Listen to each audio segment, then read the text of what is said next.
OMI Utility Program has finally arrived, and we're going to understand what exactly we need to know. We're going to go through the article, try to learn more information about how Ecomi are thinking about moving forward and what this means over the long run. So let's get started. Welcome in everyone, my name is Andy and I appreciate you taking some time out of your day to come and watch this video on the channel. Just before we get started, if you are enjoying the content and you want to see more as we learn more about the crypto and NFT space, I would love for you to be a subscriber of this channel and following this journey. Right, so Ecomi last night dropped the first utility program. This is version 0.1. So again, there's going to be iterations to it. That isn't going to be the final one. People are already giving some of their thoughts on it and how we can improve. And I'm going to do the same. We are going to take you through the Medium article that they've released for it, some of the important parts, and I'm just going to give some of my thoughts. I know Foster's going to be doing a video today about the numbers behind it, and I'll leave a link to his channel down below because he is really good at breaking down the numbers and what this means over a long period of time. And I know all the other amazing YouTubers will do the same, so definitely be sure to check out their videos, as I know I won't have all the information. I can only give my thought process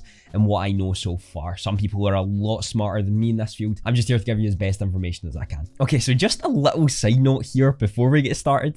It does say in the article, support patience, level 9,000 hodl. Now, I know it's not the over 9,000 meme, because when it comes to that, you know, there's copyright issues and Ecomi as an actual entity wouldn't be able to use that due to copyright. But maybe that is going towards Dragon Ball Z, that we have it, that we have the license, and maybe it's doing it. I don't know. Me personally, it does feel like we already have it. And I think some people have done a little bit more deep dives, but this could just be another bullish version of seeing that, yes, we have Dragon Ball Z. Who knows? So in the overview, it goes over the staking program, secondary market trading with OMI, OMI drop raffle, premium market listings, and accessory purchases. If you don't actually understand what staking is, it basically means you're putting the token and locking it up for a certain period of time in order to get rewards back. Some companies do things where you actually earn more of the token back by holding it up. Other companies do things like accessories or exclusives for actually staking your token.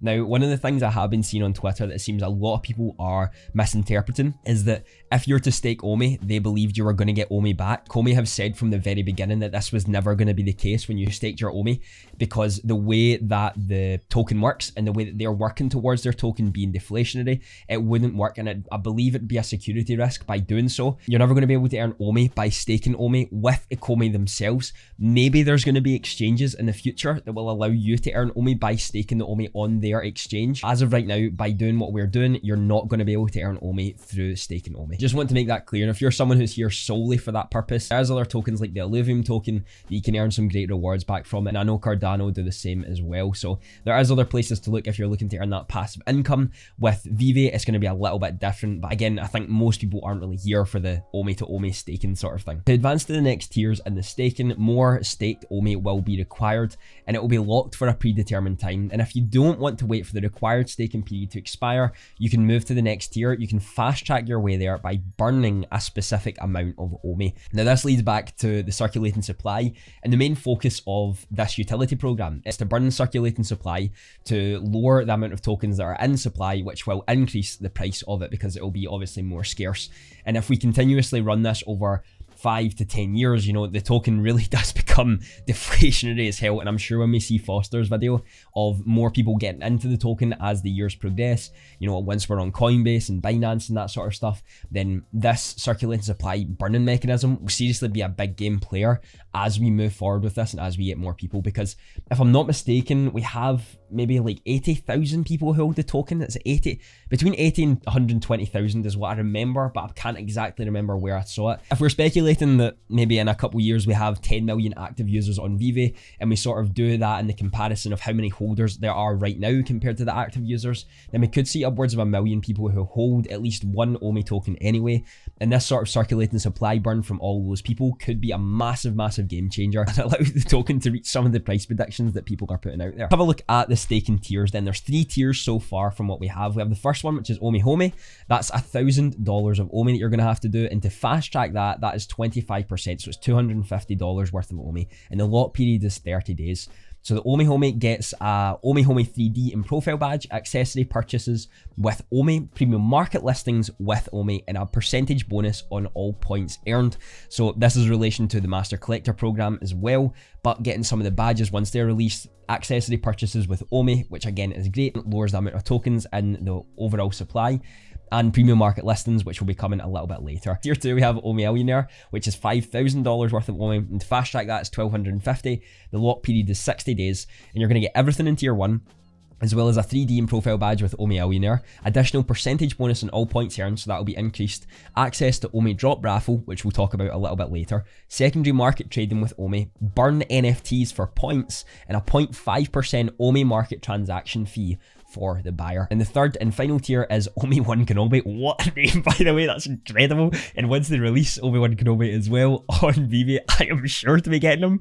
And that is going to be $10,000 worth of OMI, and the lock period is 90 days. In order to fast track there, it's $2,500 worth of OMI, and you're going to get everything in tier 2, plus the profile badge, additional bonus points on all points earned, display mint next to NFTs in showroom, which is awesome. Rent collectibles, again, we're going to cover this a little bit later. Unlimited showrooms, expanded AR features, and a 0.25% OMI market transaction fee for the buyer. All right, so that's a lot to take in, and it's a great start. I think there's some things that could definitely be changed, and there's some things we're going to talk about once we've covered it all. But I think it is a fantastic start for what OMI are going for. The one thing that I was a little bit concerned about is in relation to whales, who hold a significant amount of OMI. But my thought process is, once we get onto the bigger exchanges and more people can buy into the token, if whales do end up selling off, yes, we may take a dip for a couple months, but people will slowly start to buy in as on more exchanges. People are going to see the IPs. By this point, the MTL is going to be in place. People are going to see Veve as a more structured company that they can actually get into. And therefore, I don't really see it being an absolute devastation. I've got a little bit of hope for something, but again, we're going to cover that a little bit later because there's a lot to cover. Regarding the withdrawal and breakage fee, the OMI staking program is designed to benefit collectors within the app, while token holders also benefit from reduced circulating supply. In order to earn these benefits, you must stake or lock your tokens for a predetermined amount of time. However, we understand that the circumstances change, and during that time, you may need to access your tokens, and as such, you'll be able to withdraw your stake before the staking period has elapsed if you choose to do so. However, it will be subject to a 10% fee, which will be burned. Fantastic, love that. I think it's an important thing to do, and especially with the 10% as well. If people really need it out there and then, maybe for tax season, maybe for an emergency, then 10% is completely burned, and a great thing to see that they're doing that. If you need to withdraw your tokens early, they will become available again to withdraw at no charge once the staking period has elapsed. However, it's important to note you will lose your staking tier and benefit upon withdrawing your stake, regardless of when. This is just something to take note of. If you're not going to take them out, you're not going to be charged for doing so if the time period has elapsed. But if you do take it out, then you're going to lose the tier and the benefits that you are at the time. Regarding the secondary market trading, collectors who are enrolled in the OMI Utility Program via the staking program will have the option to buy and sell their Veve digital collectibles in the Veve secondary market with OMI. In order to do so, the collector must have their OMI wallet enabled, from which OMI transactions are made. And when secondary market OMI purchases take place, OMI will be transferred from the buyer's Veve OMI wallet to the seller's Veve OMI wallet, and on success, the NFT ownership is transferred to the buyer. Now, one of the things that I don't really like with this is that this is only for tier 2 and above, where it says secondary market trade with OMI. You can see you don't get that in tier 1. I would kind of like that to be for everyone, as I think this not only allows people to buy all their collectibles that they'd want with OMI, again, lowers the circulating supply, it lowers the amount of tokens, meaning the average user could spend a little bit of their OMI if they really wanted this collectible. I think that's something that they could change, and I think that's something they probably should change when it comes to that, allowing everyone to buy with OMI. I would love to hear your thoughts on that front, but for me, I don't really think we should just lock it up to someone who's willing to put in $5,000 worth of OMI and above. I think we should just allow everyone to do that and have everyone the ability of spend their OMI on collectibles within the app. Now, I'd love to hear your thoughts on that, if there's some legal issues behind that, if there's something that they maybe wouldn't want to do that for a reason. But for me right now, I would just love to see that accessible to everyone. With regulation and compliance, as global regulations of NFT and cryptocurrency industries continue to do, so does the necessity to implement KYC and AML procedures. As a result, collectors wishing to transact with OMI in the secondary market will need to pass KYC to participate. I love this. I really, really do love this. And I hope this also goes on to some other things within the app in the future, but KYC is a fantastic thing. We've talked about KYC before. It's know your customer. It's usually used for banks to stop fraud and all that sort of stuff, and it's basically you saying, this is who I am, this is my identity, I am a person, I can actually do this, you know? And this is a fantastic way of keeping the security within the app to as high a standard as they possibly can. My hope is they do add some form of this to the drop system and all that sort of stuff within the app in the future, to lower the amount of people who are using bot systems and lower the amount of people who can use, you know, know, 55 to 1,000 devices and all that sort of stuff. I think that will be important, and I really like this aspect that is KYC regulated. With market fees, each market transaction, the platform fee of 2.5% to 8.5% will continue to apply for OMI-based market transactions. One important point to note here is that market fees must be paid in gems, as these fees cover for the external costs Veve incurs, such as licensor fees. The decision to pay market fees in gems has been implemented so Veve is not required to sell down OMI to cover these costs and prevent sell pressure on the token, given the high market activity. This is a really good point, and something that I'd actually took note of in the AMA video that I'd done. The card is up above, and listen to all of that video.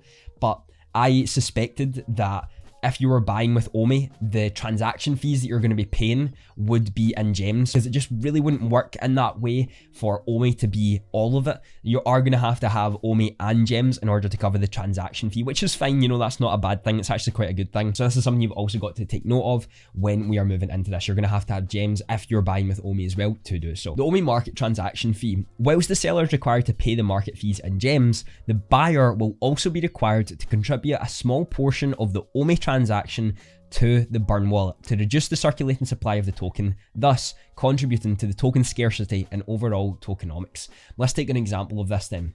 An NFT is sold in the market for 100 gems and is subject to an 8.5% platform fee. 8.5 gems or $8.50. When this purchase is complete, it triggers an OMI token flow where $8.50 worth of OMI tokens are moved from the app reserve to out of circulation wallet, which is burnt. In order to transact in OMI tokens, the buyer will already need to be enrolled in the OMI staking program, and the transaction will also burn OMI from the circulating supply. Using the above example, and depending on the staking tier, the buyer will be subject to a burning fee of Tier 2 OMI Millionaire, which is 0.5%, which is 50 cents, or Tier 3, which is OMI 1 Kenobi, and the 0.25% burn fee, which is 25 cents of OMI. Right, I might be completely wrong here. There's two ways that I'm thinking about this, and I have no idea if I'm right or not. But I'm going to try to explain it as best as I possibly can. So, and if an NFT is sold on the market for 100 gems, and it's got an 8.5% platform fee, which is $8.50 usually. When this purchase is complete, if done with OMI, there's an OMI token flow which is triggered, where the $8.50 worth of OMI, which happened within the fee, is actually moved from the app reserve to the circulating supply, which is burnt. Or the other way that I'm thinking about this is that the 8.5 gems is still used for the licensor fee, but there's like a separate token trigger that happens. I don't know if the 8.5 gems for the transaction fee will be used with the burn or they'll be used together. So the 8.5 gems is used to pay the licensor fees, but then there's another separate $8.5 that is used for the burn. Now, let me know what your thoughts are on that. I don't know how I've read it, if I've read it correctly. And also, after that, no matter what, there is a transaction fee for Tier 2 and Tier 3 who are using this. So there's going to be 50 cent worth of OMI or 25 cent worth of OMI completely burned as a fee that the buyer will pay by buying with OMI. I could have completely butchered all of that. I'm just trying to understand it as I'm reading it. But one of the things that, again, I'm going to go back to is that this is why I believe everyone should have the opportunity to buy with OMI. Because imagine we have everyone being able to buy, right? And Tier 1, there's a 75 cent transaction fee for OMI. And I understand that in the staking program, you're going to have to use KYC. If they did add KYC to everyone who's on the app, meaning you could use OMI for everyone, you could have things here where the person who's not into the staking program, like they're not at Tier 1 yet, they've not got $2,500 to put in, they have to pay $1.25 in OMI to be burned with everything they buy with OMI. And then Tier 1 is going to be $1, Tier 2 is going to be 50 cents, and Tier 3 is going to be 25 cents. To me, that allows even more to be burned and everyone to have the opportunity to buy with OMI and buy all the collectibles, lowering the circulating supply, allowing them to be purchasing the collectibles that they want and spending their OMI however they like. I would love to hear your thoughts on that. I think everyone should get access to it. Just increase the burn fee and more tokens are burnt. Maybe this causes some issues, but it's something to definitely look at and definitely something I'll give feedback on if I can. Let's move forward then with the drop raffle. Now the drop raffle is very similar to the Master Collector Program raffle. Again, we've made a video on the Master Collector Program and everything they went over. I'm going to do another one for version 0.02, just as some of the updates for that, but I was away in London last week and I've made like 6 videos already for this week, so I'm trying to keep up with it as best I can with all the information. And just like the same, if you're in tier 2 and above, you're going to be getting entered into the drop raffle. If you'd like, you can spend OMI to get into that. It also mentions here, OMI for all drop raffle tickets the winner purchased will be burned, which again, fantastic, love that. That just allows people who want to spend a lot of their OMI instead of gems in the app to get them. All of that is burned if they manage to get it, and collectors who are unsuccessful in the drop get 100% of their OMI returned. So it's one of those things where you put your OMI in to get it, and if you don't get it, then that's fine, you get all your OMI back, which is great. And if you do get it, then it's all burned, which again is fantastic.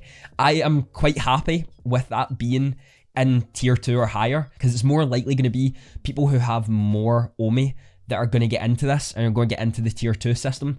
So it is probably the best route to take when it comes to that sort of stuff, and it's probably the best route to take when we are moving forward with it. So yeah, I do quite like that that's in tier 2 and the only people in tier 2 and above, because it just kind of makes sense with that, you know, it just kind of makes sense on that front. So I do like that addition for tier 2 and above. Again, it just goes over, you know, how it works. This is all in the Master Collector Program. It's just the way that it is. And when a winning collectible is claimed, the collector is prompted to make the payment in gems, not OMI, and the collectible will be delivered in their collection post drop. Again, when you are putting your OMI up for this drop raffle, if you manage to win it, you're not paying with OMI. All the OMI that you've put up to win this raffle is completely burned, it's gone.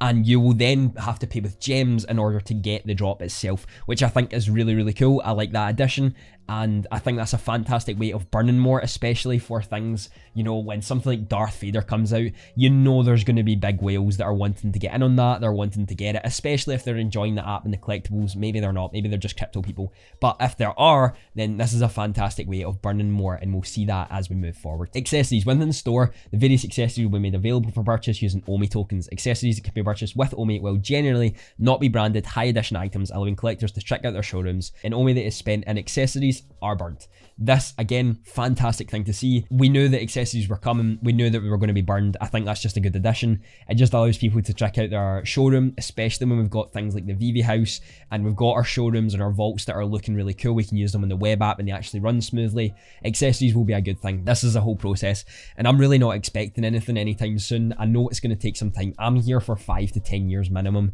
so I'm really not, you know, rushed on this time scale, but it's cool to know that's what they're working on. And finally, we're looking at premium market listings. Collectors can choose to spend OMI on premium market listings that will display before non-premium listings for any given collectible for greater market exposure. To prevent the market from being overrun with premium listings, only a percentage of premium listings can be made at one time, and the OMI that is spent on the premium market listings is burned. I've noted that I don't really care about this one. Premium market listings just don't bother me that much. Maybe I would do it for some things, but really not anything special. Again, some people might want to do that. It burns OMI. I'm happy with that. And finally, we've got the roadmap of what sort of is going to be happening as it comes out. Staking and the tier structure is going to come out in phase 1. The OMI drop raffle is in phase 2. Secondary market trading and OMI is going to be phase 3. And then phase 4 is going to be the things like accessories, premium market listings, and renting collectibles. This last one for me is the really exciting one. Renting collectibles.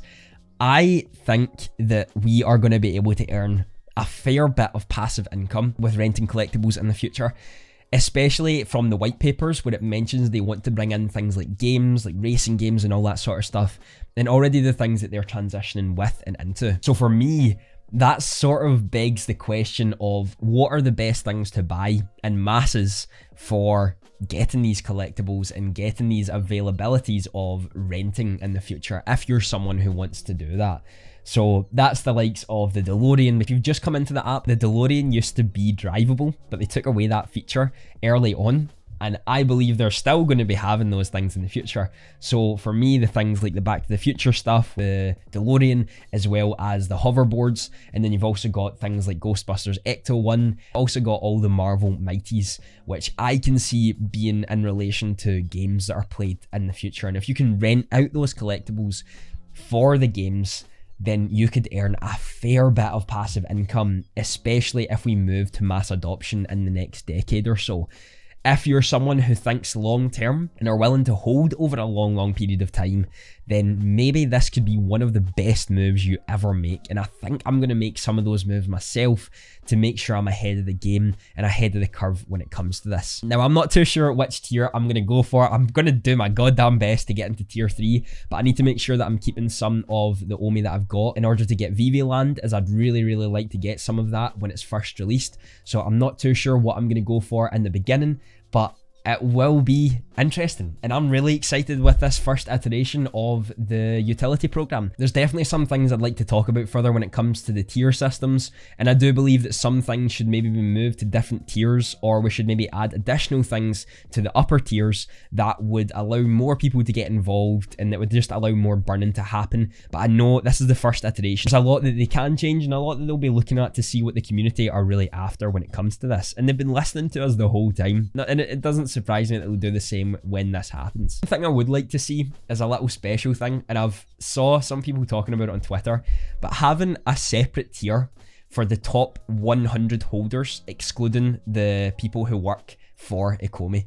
And I think this is just an awesome way to really reward those top tier whales of being a part of this system, and, you know, getting their very own exclusive drops, having like a leaderboard for themselves, something that just allows them to feel like they're truly appreciated for the work that they're doing and the things that they've done, believing in the company so early on.